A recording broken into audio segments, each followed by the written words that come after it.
आज के इस एक्सप्लेनर में चलिए सोलर सिस्टम के उस एकदम दूर, बेहद ठंडे और शायद सबसे मिस्टीरियस कोने की तरफ चलते हैं। मतलब ये एक ऐसी दुनिया की कहानी है जिसे इंसानों ने पहले तो झट से एक ग्रह का दर्जा दे दिया, फिर कुछ सालों बाद उसे ड्वार्फ यानी बौना ग्रह कहकर वो पहचान ही छीन ली। लेकिन जब फाइनली हमने उसे करीब से देखा ना, तो सच मानिए हमारे सारे के सारे साइंटिफिक अंदाजे पूरी तरह से गलत साबित हो गए। तो चलिए प्लूटो के इस कमाल के और हिस्टोरिक सफर में सीधा डाइव करते हैं। अब यहाँ सबसे बड़ा सवाल ये उठता है, क्या ये फैसला बहुत जल्दी में लिया गया था? सोचकर देखें, इतनी दूर मौजूद एक जमे हुए छोटे से ऑब्जेक्ट को बस कुछ इंसानी नियमों के आधार पर जज कर लिया गया। क्या ऐसे नहीं लगता कि उस बर्फीली दुनिया को देखने और समझने का हमारा पूरा नजरिया ही शुरू से एकदम गलत था? भाग 1, 9वें ग्रह का भ्रम, एक आसान नतीजे की जल्दबाजी। अब इसके ऐतिहासिक कॉन्टेक्स्ट को समझने के लिए हमें थोड़ा सा पास्ट में जाना होगा।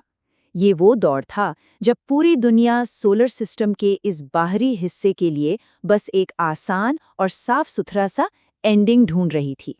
ऐसा लगता था जैसे नेपच्यून के बाद के अंधेरे में कोई आखिरी पजल पीस छुपा है और साइंस बस किसी भी तरह उस खाली जगह को भरने के लिए बेताब थी।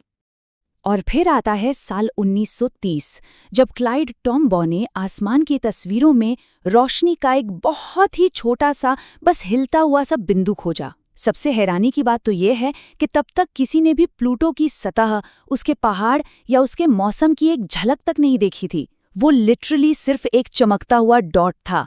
फिर भी बिना सोचे समझे उसे तुरंत पृथ्वी और मंगल जैसे ग्रहों की लिस्ट में डाल दिया गया।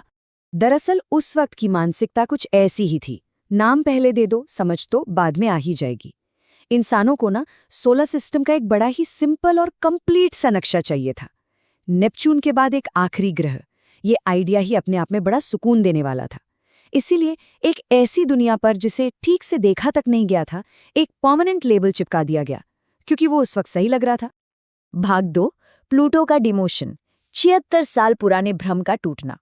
तो ये इल्यूजन करीब 76 सालों तक आराम से चलता रहा।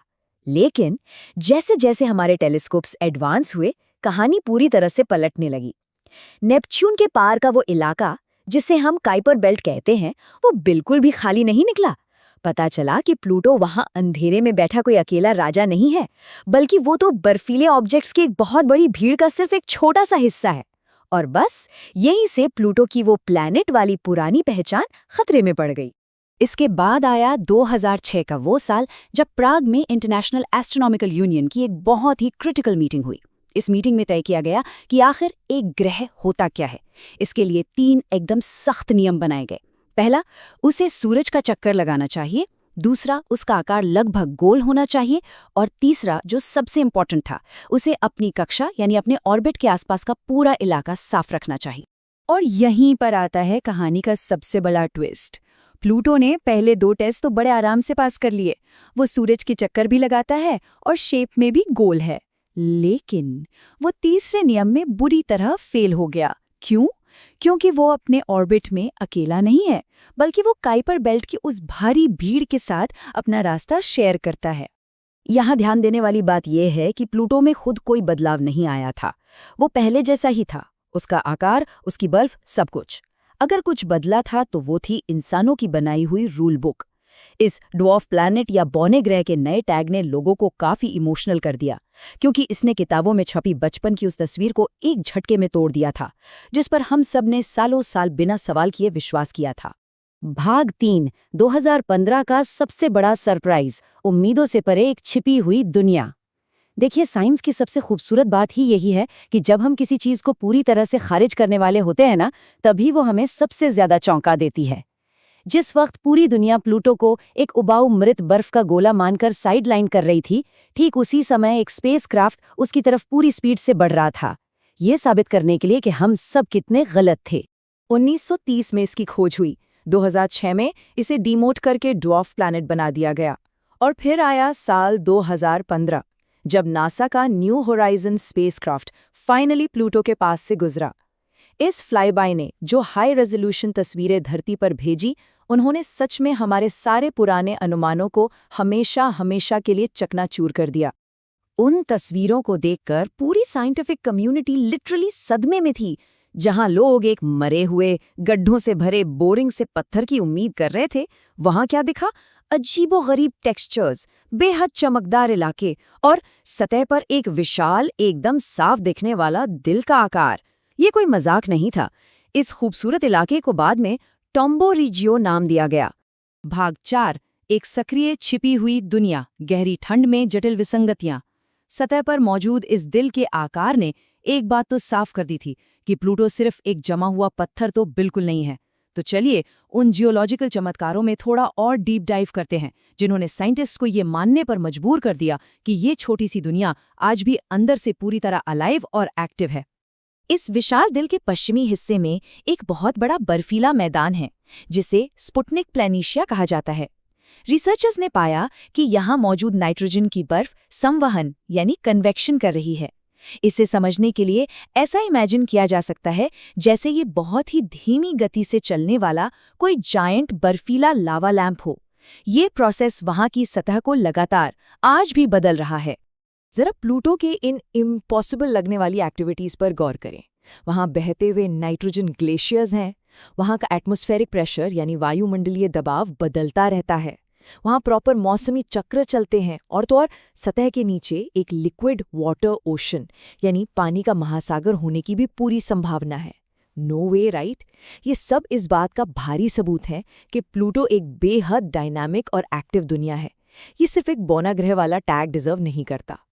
अब यहाँ सबसे बड़ा सवाल ये दिमाग में आता है कि भाई सूरज से इतनी दूर, इतनी भयानक ठंड में इस एक्टिविटी के लिए एनर्जी आ कहाँ से रही है?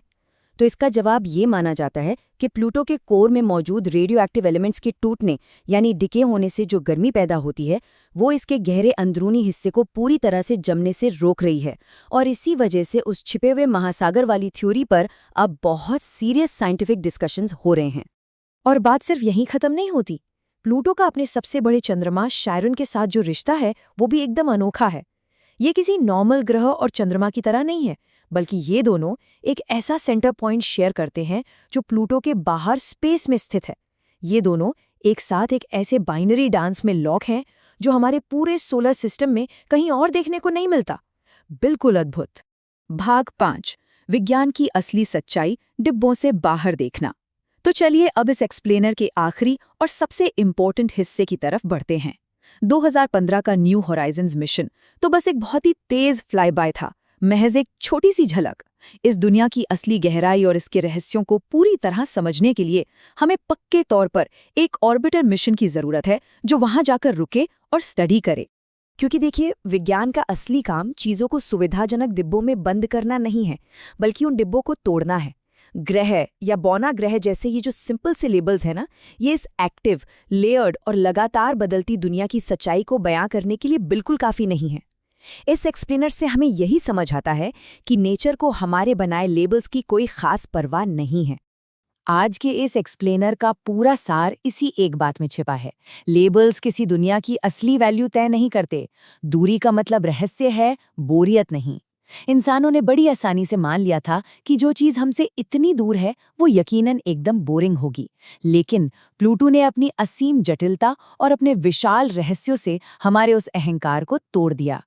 तो अंत में इस एक्सप्लेनर को हम एक बहुत ही गहरे विचार के साथ यहीं रोकेंगे। अगर एक छोटा सा, लगभग भुला दिया गया ऑब्जेक्ट इतनी सारी गतिविधियां और इतने अनबिलीवेबल रहस्य अपने अंदर छुपा सकता है, तो जरा सोचने वाली बात है कि हमारे सोलर सिस्टम के उन दूरस्थ अंधेरे कोनों में अभी और क्या-क्या छिपा होगा। अगर हम बस थोड़ा और करीब से देखने की हिम्मत करें, तो शायद ये यूनिवर्स हमें एक बार फिर से पूरी तरह हैरान करने के लिए तैयार है। आज के इस एक्सप्लेनर में साथ जुड़ने के लिए बहुत बहुत शुक्रिया।